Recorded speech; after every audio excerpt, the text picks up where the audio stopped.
আচ্ছা, টেবিল বা এন্টিটির মধ্যে কি কি ধরনের সম্পর্ক হতে পারে?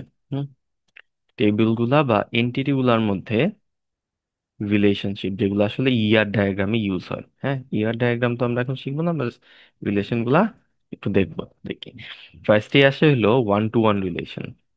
One to one relation, so এটা কথা দিয়ে বুঝে যেতেছে একটার সাথে একটা, তাই না? জাস্ট ওয়ানের সাথে ওয়ান।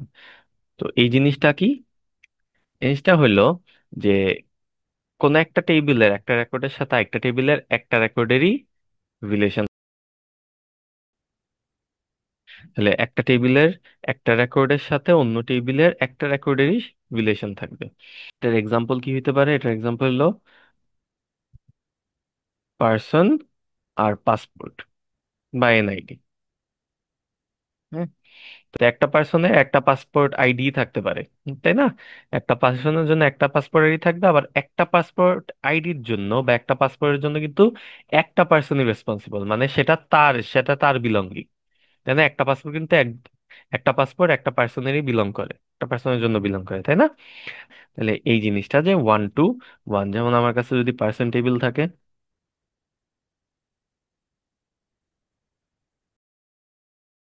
আচ্ছা, ধরো আমার কাছে একটা পার্সনের টেবিল আছে যেখানে হলো পার্সন আইডি বা এনআইডি নাম্বার যেটা, তো ধরলাম এনআইডি নাম্বার হলো 10, 11, 12, আর নেম আছে। আর পাশে আরেকটা টেবিল আছে যেটা হলো পাসপোর্টের টেবিল। আচ্ছা, তো ধরা যাক যে পাসপোর্ট একটা টেবিল আছে, এখানে হলো পাসপোর্ট আইডি, তার লোকেশন আর পার্সন আইডি, মানে কোন পার্সনের জন্য কোন পার্সনের বিলং করে, পাসপোর্টটা কোন পার্সনের বিলং করে, তাই না? ওকে, তাহলে এখানে যদি দেখি যে একটা পার্সনের জন্য তার এনআইডি নাম্বার বা পার্সোনাল যে আইডেন্টিফিকেশন নাম্বার, এটা কি থাকে? একটাই থাকে, তাই না? ওকে, আর পাসপোর্টও ঠিক কিন্তু একটাই থাকে, যেমন এইটা বিলং করে ঠিক একটা পার্সনের জন্য 11, আবার এই পাসপোর্ট নংও বিলং করবে ঠিক একটা পার্সনের জন্য 10। তাহলে এখানে আসলে কি হইতেছে? একটা পার্সনের জন্য একটা পাসপোর্ট, একটা পাসপোর্ট একটা পার্সনেরই থাকে। ওকে, একটা পাসপোর্ট একটা পার্সনেরই বিলং করে, একাধিক পার্সনের হয় না। তাহলে এটা হলো ওয়ান টু ওয়ান রিলেশন। ওকে, এরপরে যে রিলেশনটা, সেটা হইলো ওয়ান টু মেনি। সো একদিকে একটা আর একদিকে হইলো অনেকগুলা। সো এটা কেমন হইতে পারে? এটা হইলো একটা স্টুডেন্ট আর ডিপার্টমেন্ট ধরতে পারি। তাহলে স্টুডেন্ট আর ডিপার্টমেন্টের মধ্যে যে সম্পর্কটা থাকে, তাহলে এইটা কেমন হলো? যেমন একটা ডিপার্টমেন্টে অনেকগুলা স্টুডেন্ট থাকতে পারে, বাট একটা স্টুডেন্ট কিন্তু একটা ডিপার্টমেন্টের বিলং করে, তাই না? একটা স্টুডেন্ট কিন্তু একাধিক ডিপার্টমেন্টে পড়ে না। ওকে, তাহলে আমরা যদি এইখানেও একটা আঁকি, বললাম যে ডিপার্টমেন্ট।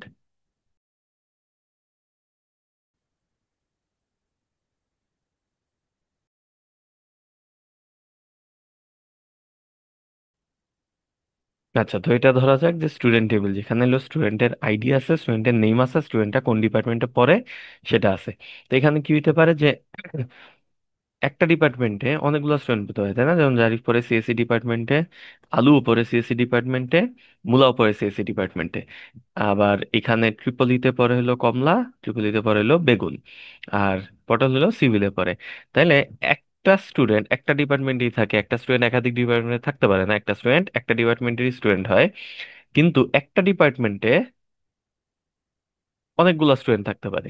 তাহলে এই জিনিসটা কি? One to many relationship. হ্যাঁ, এরপর আরেকটা যে রিলেশনশিপ আছে, সেটা হলো many to many. Many to many, so এটাও বুঝে যেতেছে যে এই পাশে একাধিকটা ওই পাশে একাধিকটার সাথে রিলেটেড হবে। ওকে, তার মানে এটার এক্সাম্পল কি হইতে পারে? এটার এক্সাম্পল হইতে পারে হলো স্টুডেন্ট আর কোর্সের মধ্যে যে রিলেশন, স্টুডেন্ট আর কোর্স এন্টিটির মধ্যে বা টেবিলের মধ্যে যে রিলেশনটা থাকবে, সেটা হলো মেনি টু মেনি। কিভাবে? যে একটা স্টুডেন্ট একাধিক কোর্স নিতে পারে, একটা স্টুডেন্ট একাধিক কোর্স নিতে পারে, একইভাবে একটা কোর্সে একাধিক স্টুডেন্টও থাকতে পারে কিন্তু, তাই না?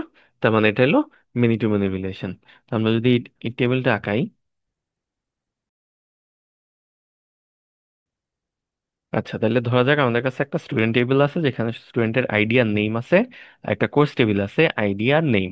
সো আমাদের মাঝে মধ্যে কোয়েরি করার সময় বা কোন একটা কারণে এরকম দরকার হতে পারে যে আমরা স্টুডেন্ট কোর্স টেবিল নিব। স্টুডেন্ট কোর্স টেবিল মানে এই দুইটা টেবিলের মধ্যে আমরা জয়েন করব। যে কোন স্টুডেন্ট কোন কোর্সটা নিছে বা কোন কোর্সটা কোন কোন স্টুডেন্ট নিছে এগুলা দেখার জন্য। তো আমরা যদি এই টেবিলটা বানাই।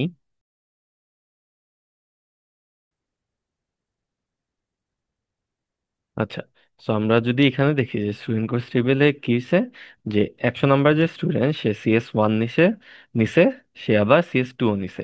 আর 102 নাম্বার স্টুডেন্ট CS1 নিছে, CS3 নিছে, আর 100 নাম্বার স্টুডেন্টটা শুধু CS02 নিছে। তাহলে এই কেসে কি হইতেছে, যে এই যে একটা স্টুডেন্টকে আসলে একটা স্টুডেন্ট চাইলে এখানের অনেকগুলা কোর্সে নিতে পারে, তাই না? অনেকগুলা কোর্সে আসলে সে নিতে পারে। আবার একটা কোর্সে অনেকগুলা স্টুডেন্ট এনরোল থাকতে পারে। যেমন আমরা যদি CS1 চিন্তা করি, তাহলে CS1 এর ক্ষেত্রে দুইটা স্টুডেন্ট এনরোল আছে, মানে একাধিক স্টুডেন্ট এনরোল আছে। আর যদি একটা স্টুডেন্টের ক্ষেত্রে চিন্তা করি, যেমন একটা স্টুডেন্টও আবার একাধিক কোর্সে এনরোল হইতে পারে, তাই না? তার মানে এটা কি রিলেশন? এটা হলো many to many relationship. Okay, এতটুকুই। Thank you.